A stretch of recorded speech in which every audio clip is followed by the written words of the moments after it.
Oh, I'm unmuted. Good morning, everybody. Thanks for coming to the Community Climate Resilience Grant Program info session. I'm going to wait till 9:35 to get started. Thanks for being here.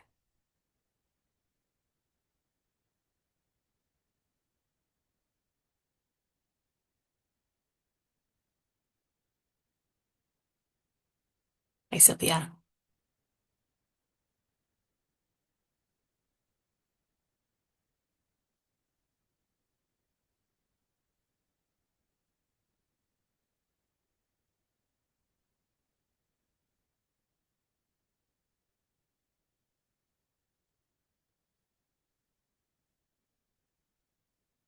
Hi, Sujin. Welcome.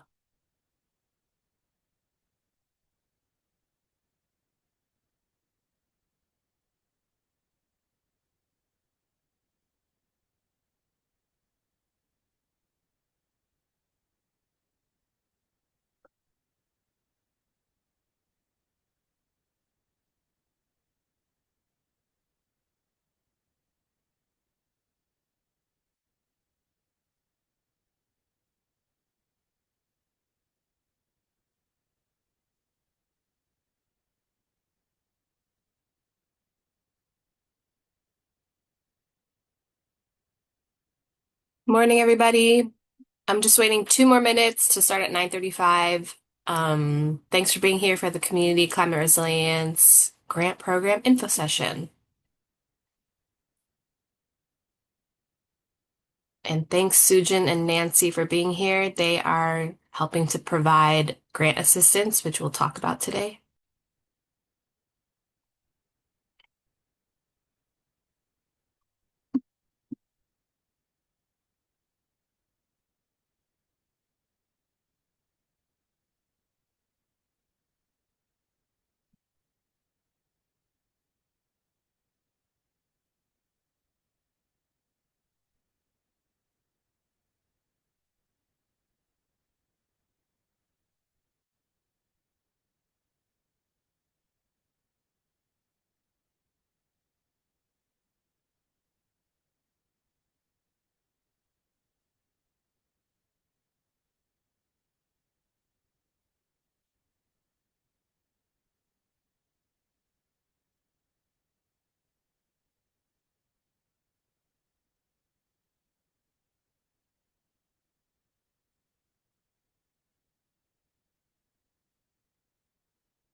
At the moment, can you all see the title slide?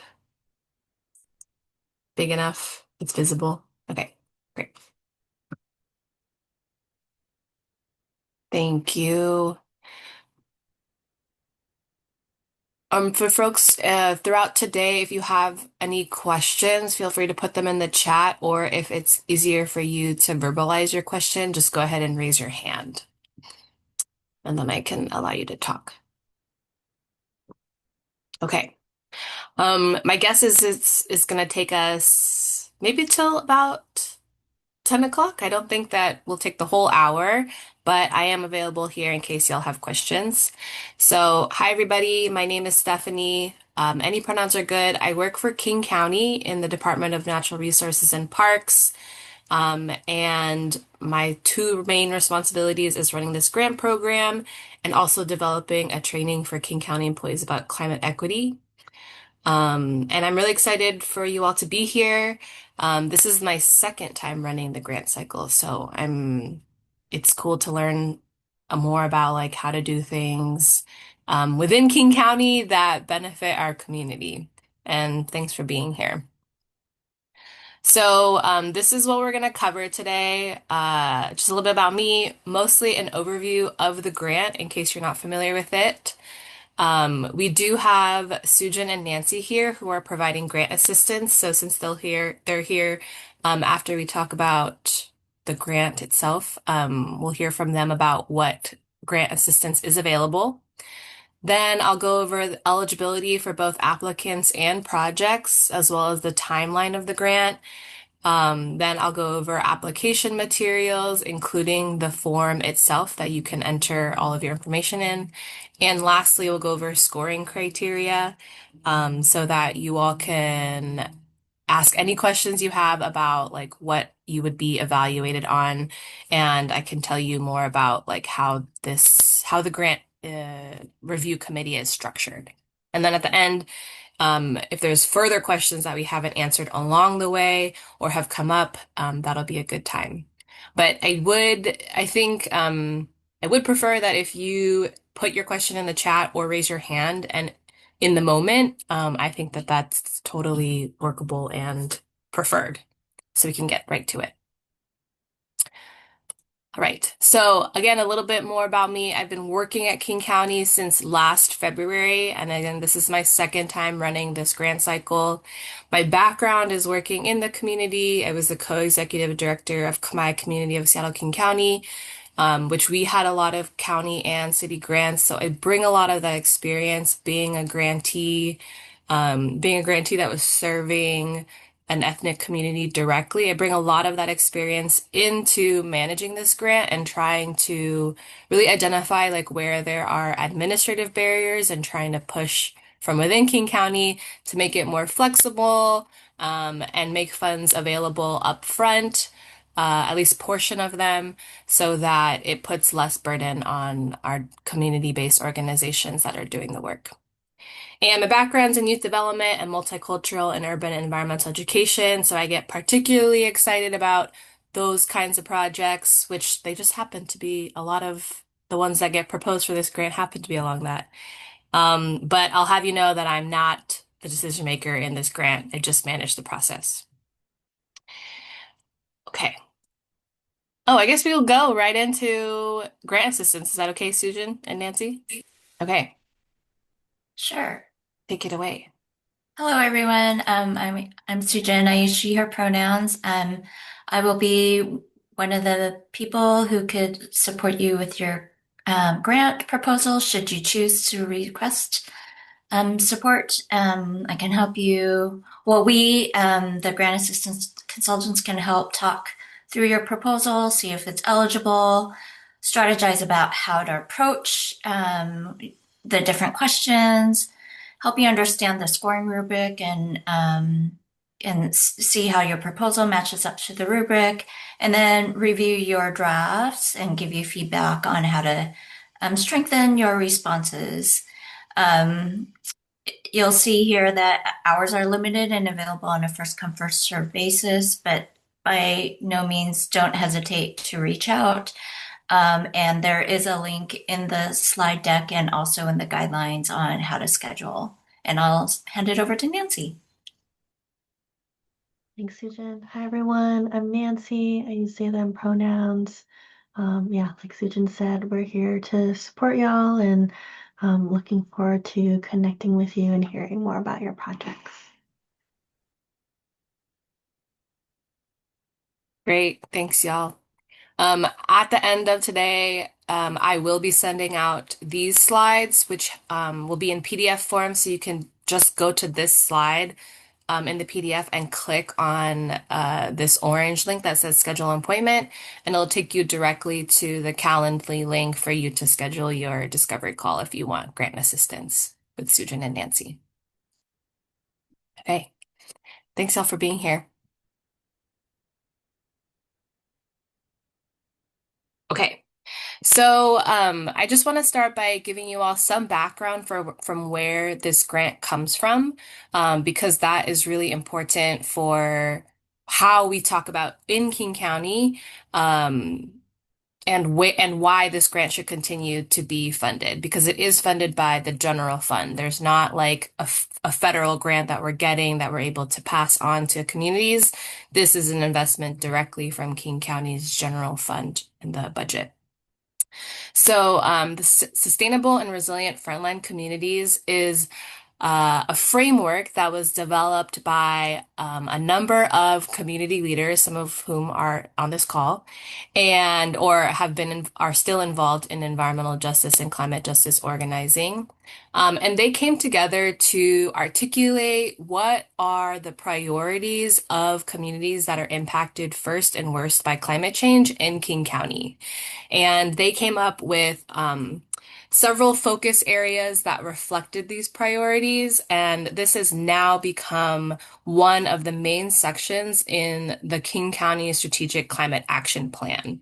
And the vision that they came up with themselves that continues to lead this section is what you see on the left, which is that frontline communities are centered in developing climate solutions and have the knowledge, skills, resources, capacity, and social political capital to equitably adapt, lead, and thrive in a changing climate. So with this vision, this group ended up making several recommendations and informing some of the actions that King County was going to commit to.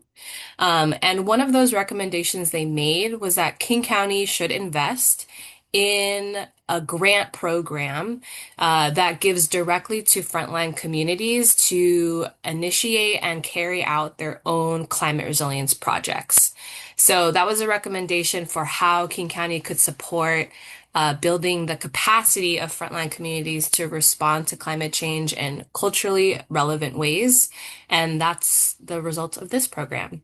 So this grant program, started in 2023, and this is the third cycle that it's being administered.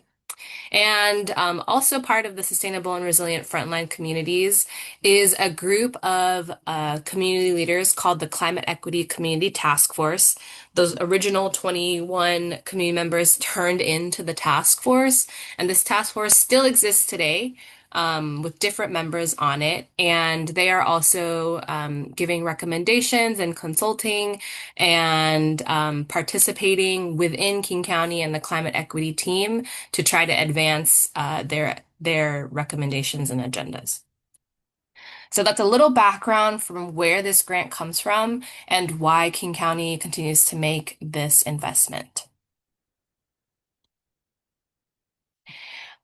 This slide demonstrates what are the 8 focus areas that those community members came up with and creates the outline for the sustainable and resilient frontline communities. So numbers 1 through 8 reflect different focus areas that they categorize what are the different priorities and ways that King County needs to look at responding to climate change. It's not just about greenhouse gas emissions, and it's not just about preparation for future climate change impacts. It's also about number 1, community leadership and community-driven policymaking. It's also about number 2, community capacity development. Number 3, equitable green jobs and pathways. Number 4, community health and emergency preparedness. Number 5, food systems and food security. Number 6, housing security and anti-displacement. Number 7, energy justice and utilities. And number 8, transportation, access, and equity. And so these are all ways that these community members with their respective communities understood that climate intersects with. And these are priorities that King County should invest in directly, and that can better support frontline communities experiencing impacts of climate change in King County. And these focus areas, why I'm sharing them, is because they are essential for this grant. All grant projects need to be able to tie directly to one of these focus areas. They can obviously apply to multiple, and being able to hit multiple focus areas doesn't necessarily make your application a more competitive application.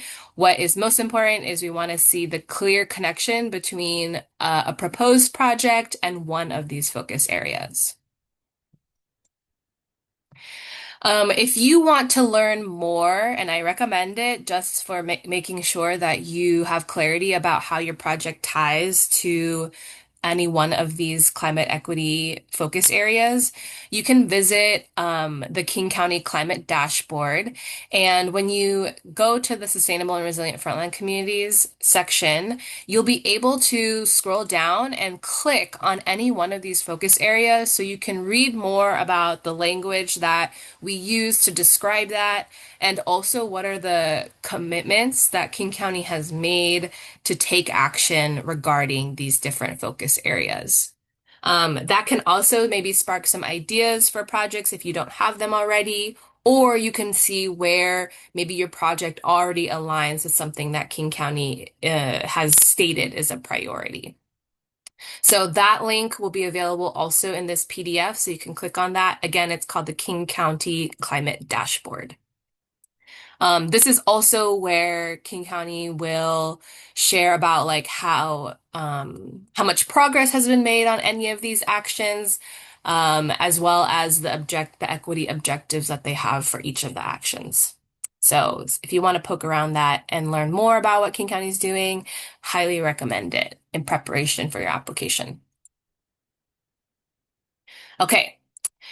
Now on to the details of this grant specifically. So the Community Climate Resilience Grant serves as a resource for frontline communities to develop new or expand on existing community-based climate resilience projects. The project dates that we're able to fund run from November 20th of this year to December 15th of next year. We are awarding any amounts between 5,000 and 30,000. And there will be a total of 10 awards because we have $300,000 this year. And the deadline to apply is Friday, September 11th at 11:59, which is about 2 weeks from now, 3. And I would say that for the award amount, historically, we have awarded the full amount requested to all of the grantees. And we have not been in the practice of awarding partial grants. Not to say that we won't do that, but just letting you know what historically has happened. Okay. This is being a bit more explicit. Like these are the project focus areas that your proposals should align with, at least one of them. What you'll notice is what's not on here is equitable green jobs and pathways, and that's because we have an entire climate workforce team. So that's not one of the focus areas for this grant. And instead, we've added number 7, which special topics, which is related to heat mitigation. And you can click on this link when you get the PDF, and you can see examples of project ideas for each of these focus areas, as well as see grantees from the 2025 cycle. The special topics that I want to bring your attention to is heat mitigation, and we have $60,000 available in funding that are specifically for projects related to addressing extreme heat impacts on frontline communities. My colleague Danya is the climate preparedness project manager and is someone who has been working with different communities on developing an extreme heat mitigation strategy. So just what are the ways that the communities as well as King County want to address extreme heat impacts? And one of those ways that they want to do that is by funding projects in the community that address communities that are most affected by extreme heat. So that's one of the additional focus areas that one of your projects can select for. And I want to be transparent that at least 2 of the 10 projects that we will award, 10, I guess 10, assuming that everyone's asking for 30,000, the full amount. At least 2 of those projects would be specifically for extreme heat. And if you select that, there's an extra question to answer about like how does your project directly strengthen the resilience of communities most affected by extreme heat, but you'll see that on the application. Okay. Next, I want to talk about eligibility. So for applicant eligibility, on the far left, you do need to be representative of and work to serve frontline communities. Frontline communities is defined by those who are impacted most and first by climate change. And for King County, that includes Black, Indigenous, people of color, people who are disproportionately impacted by pollution, women, and gender nonconforming folks, LGBTQIA folks, folks who live and work outside, youth under the age of 5, and elders over the age of 65, and other climate vulnerable populations. And this is the more details of who is included in frontline communities is in the grant guidelines. I think I forgot to say that in the very beginning. Um, Anyways, back to applicant eligibility. So being representative of and work to serve frontline communities, have a 501c3 nonprofit status or have a fiscal sponsor with 501c3 nonprofit status. Again, that's just because one of the ways that King County can issue payments. Um, Moving to the middle section, project eligibility. All projects must take place within King County. They must align with at least one of the sustainable and resilient frontline communities focus areas. And the project must have immediate tangible outcomes related to increasing education or awareness of a topic and or increasing adaptation or resilience in the face of local climate change impacts.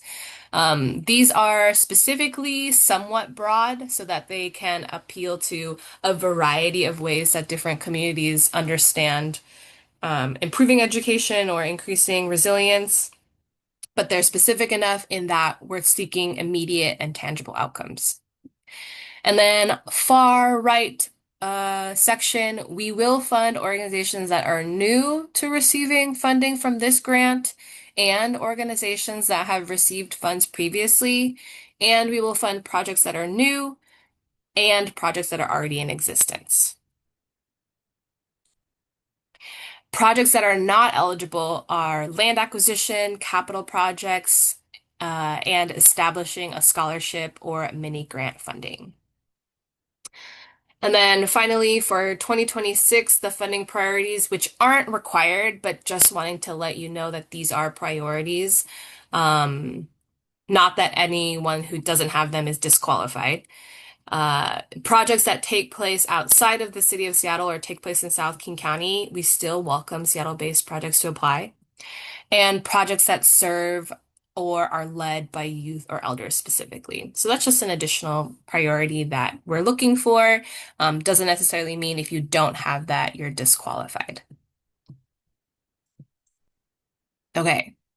Um, Before we go into this timeline, just want to pause to see if there's any questions around eligibility, background of the grant, focus areas at all.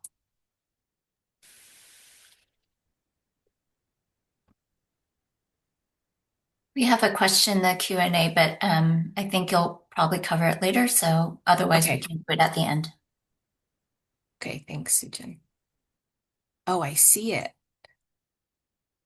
Oh, yes. Yeah, thanks, Maria. We will get into budget. The short answer is yes. Okay, so here is the timeline for the grant so that you can have like a big picture idea of what's happening. So if we start at the bottom left at the in the river. Uh, our grant is open right now. We have info sessions. This is the last info session and it's being recorded so that we can share that online.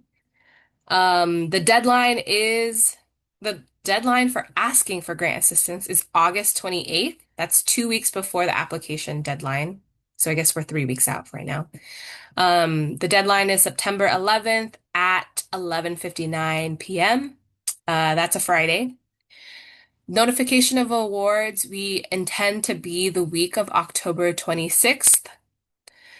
There will be a grantee orientation and kickoff that's in person on November 5th, and project dates are expected to start between November 20th and run as late as December 15th. And then final reports to wrap up this grant is December 15th, 2027.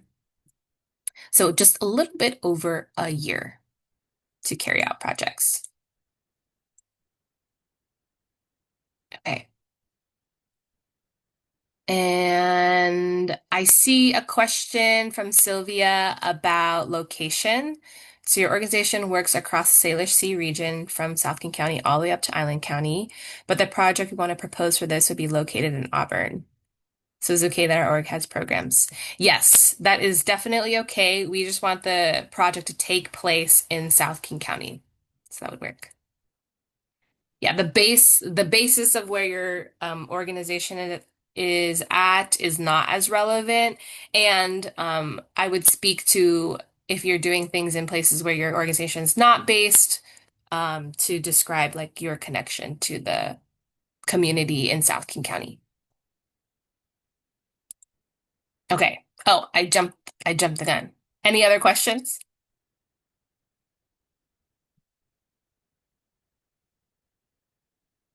Okay.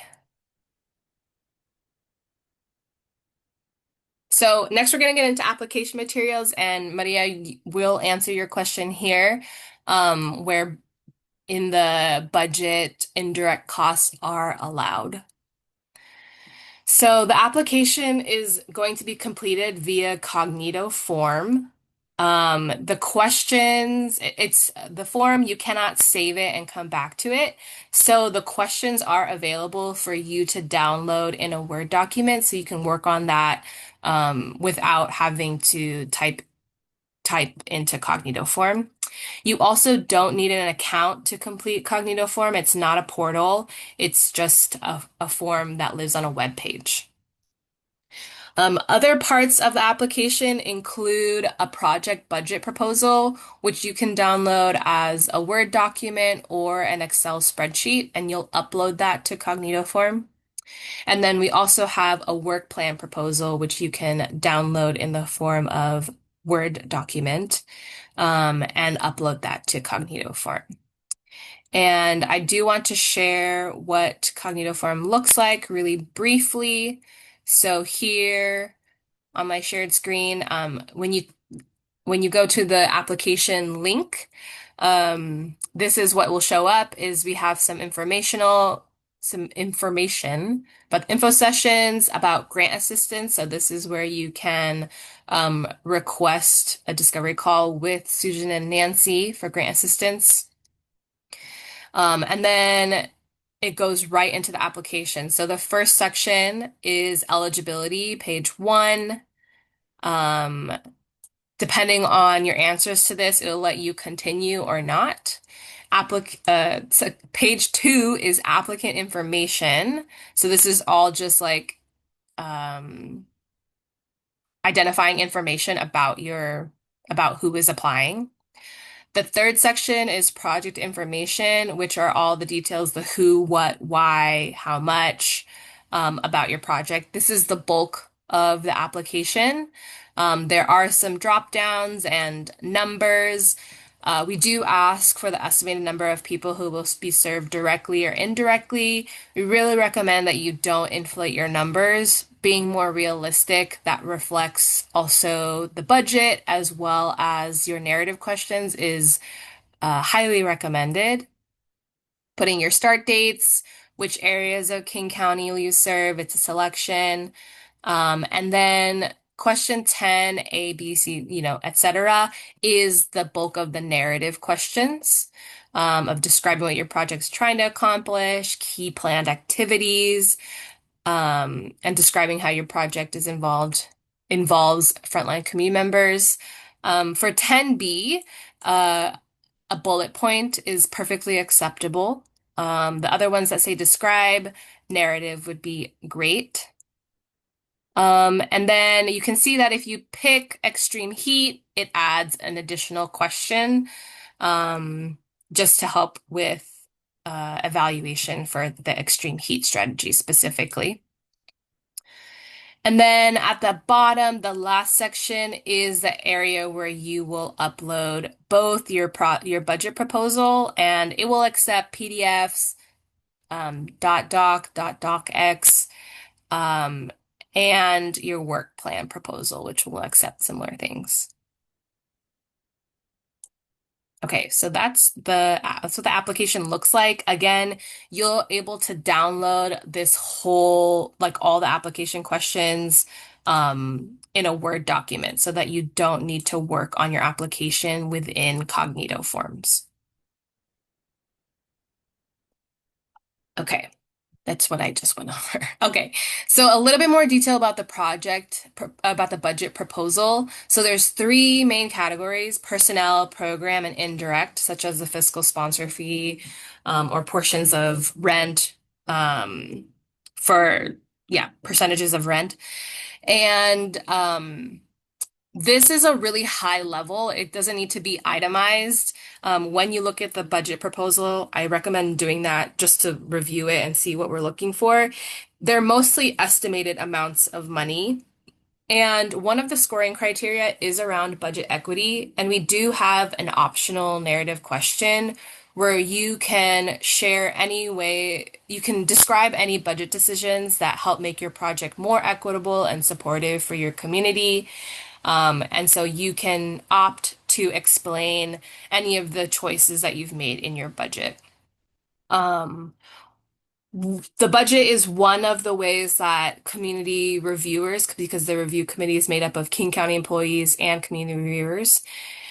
The budget is one of the ways that the review committee can better understand what is being funded by the Community Climate Resilience Grant. Um, and so while you might have projects that are piecing together costs of different sources of funding, the Community Climate Resilience Grant is specifically wanting to fund like immediate tangible outcomes and things that will directly benefit frontline communities in the project. And for personnel, we're not looking for you to like estimate, how many hours they're going to spend, but we do want to know what is the hourly rate so that we can better understand like what does pay equity look like in your organization. And you don't need to calculate exactly number of hours, but like how would you roughly allocate the funding? Um, Sylvia, your question is funding given through reimbursement or upfront? That's a great question. Um, Last year we were able to give 10,000. So last year, um, say the award, most all the awards were $30,000, which is the max amount. We gave 6 awards. Um, We were able to split the payment into 3 increments. The first 10,000 was able to be given after signing contracts. The second 10,000 was given at the time of the first check-in, which was determined by the grantee. Like they reached out when they were ready for the next $10,000, and we had a check-in and went over like how did they spend the previous 10,000, provided some documentation that I will go over with grantees, and then they were able to get the second 10,000. And then we had one more check-in throughout the life of the project, and they were able to get their third installment of $10,000. So the first 10,000 is given up front, and then the other two are given according to check-ins that are on the timeline of the grantee. If it's not $30,000 grant award, it's just whatever is broken up into thirds. Thanks for asking. Maria, did I answer your question about indirect costs?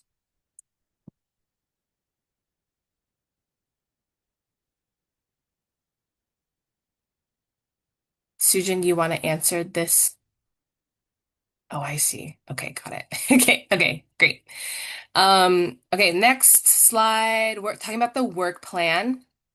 Um, so the work plan is also another way to articulate your project, and it's structured in such a way that you can copy and paste what you write in the narrative answers that you have for questions 10A and 10B.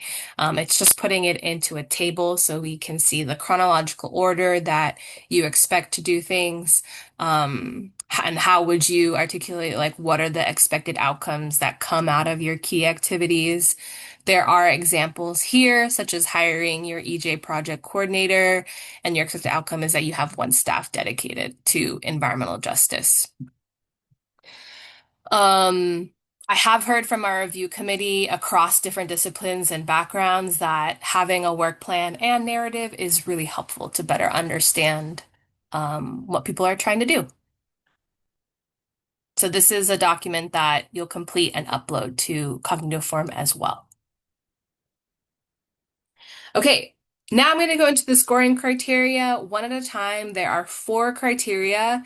And you can download the rubric ahead of time. The rubric is exactly the same rubric that the review committee will use. And they're structured with basically 3 bullet points.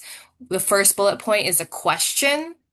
The second bullet point is the corresponding questions in the application that the review committee members are expected to look at. And then I added this third bullet point, and in the purple boxes that kind of speak more to what the review committee will be looking for. So the first criterion is frontline community representation.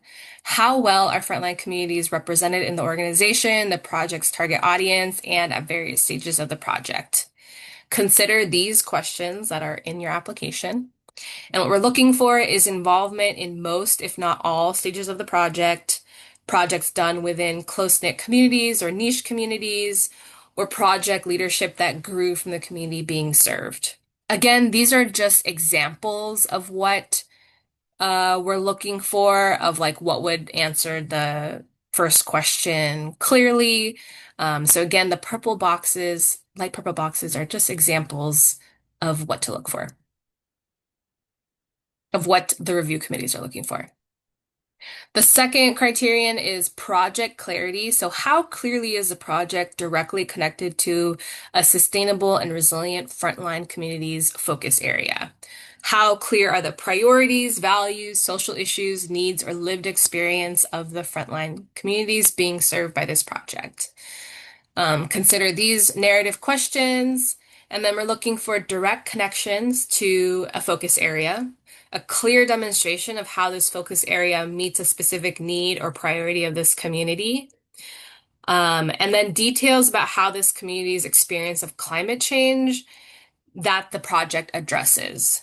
So not just broadly our communities impacted by extreme heat, but maybe it's my communities impacted by extreme heat because they're mostly elders who can't leave their homes to go to a cooling center during a heat wave. Like being really specific about this community's experience that you're serving. The third criterion is project budget equity. So how does the budget demonstrate a commitment to equity by the organization and the proposed project? For this, the review committee will look at the budget narrative, which is an optional question, and the work plan. And we're looking for equitable organizational policies such as pay equity and fair wages, and also ways that the program or project will be made accessible to the communities, such maybe you're paying for childcare, food, carpool compensation, etc. So while we're not saying that like this is only what we'll fund, these are things that the review committee will look for when they're looking at your budget. And finally, climate equity in the project. So how well is the commitment to equity demonstrated by the work plan? Do the expected outcomes reflect increasing climate resilience through education or awareness of a topic and or adaptation to climate change impacts? The review committee will look at the work plan and these questions on your application. And we're looking for clear outcomes that the organization can easily measure, the grantee can measure, because one of the ways that we do reporting in this grant is that the grantees will determine their own measurements for achieving outcomes. And that kind of serves as the basis of our check-ins and getting the next installment of the grant. We're also looking for emphasis on education or raising awareness or adaptation projects, and looking to for you to describe the systemic conditions that lead to the community's specific experience of climate change impacts. So a little bit of an analysis around how systems impact frontline communities' experience of climate change. So again, for all those criterion are exactly what the review committee is looking at, and you can download the rubric that they are using as well to help you write your application.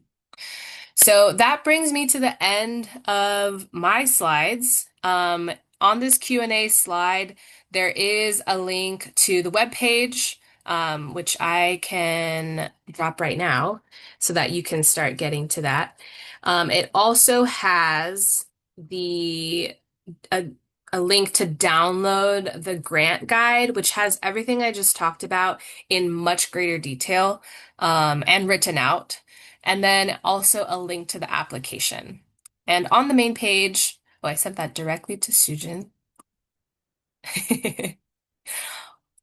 There you go. On the website page will also be a recording of this info session.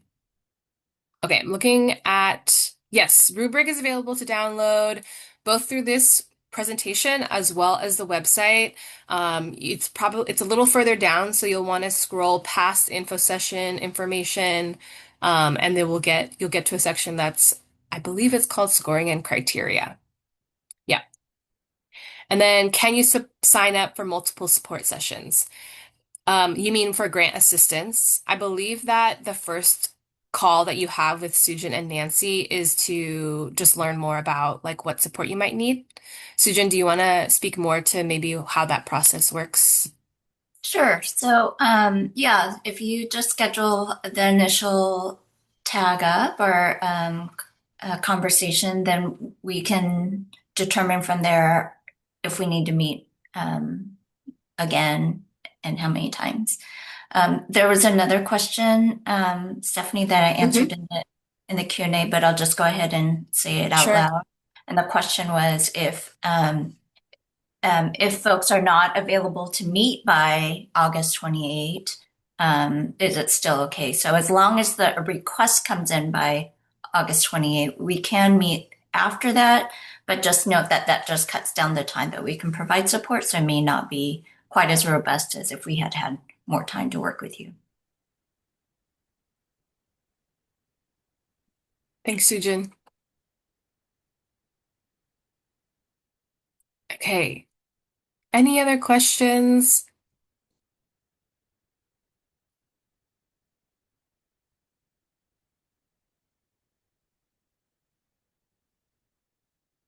Okay. I'm really excited to see all your proposals come in. This grant has historically been rather competitive, um, and it's just really inspiring, I think, to see how many projects people come up with and the creative ideas that people have. The review committee is made up of people who have all sorts of experience in different climate-related arenas. And there's going to be 8 community members, many of whom are on the Climate Equity Community Task Force, and 6 King County staff. So a big group of people will be working together to score and discuss these applications and then make a final recommendation for funding to the head of Department of Natural Resources and Parks. And yeah, I'm so happy we're able to double the amount of grantees this year. So I look forward to seeing your applications. And I'm going to check one more time to see if there's any other questions.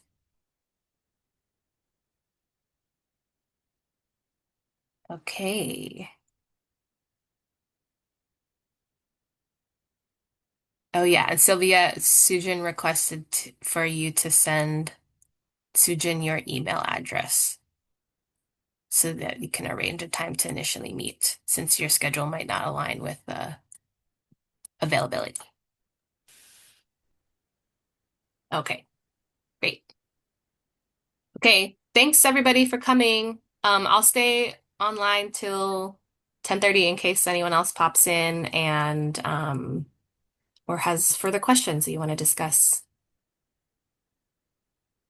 Thank you. Bye.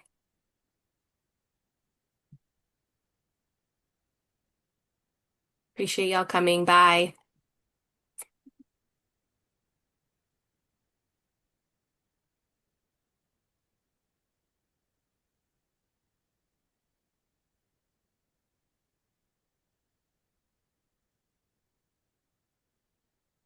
Christine or Kayla, do you have any questions?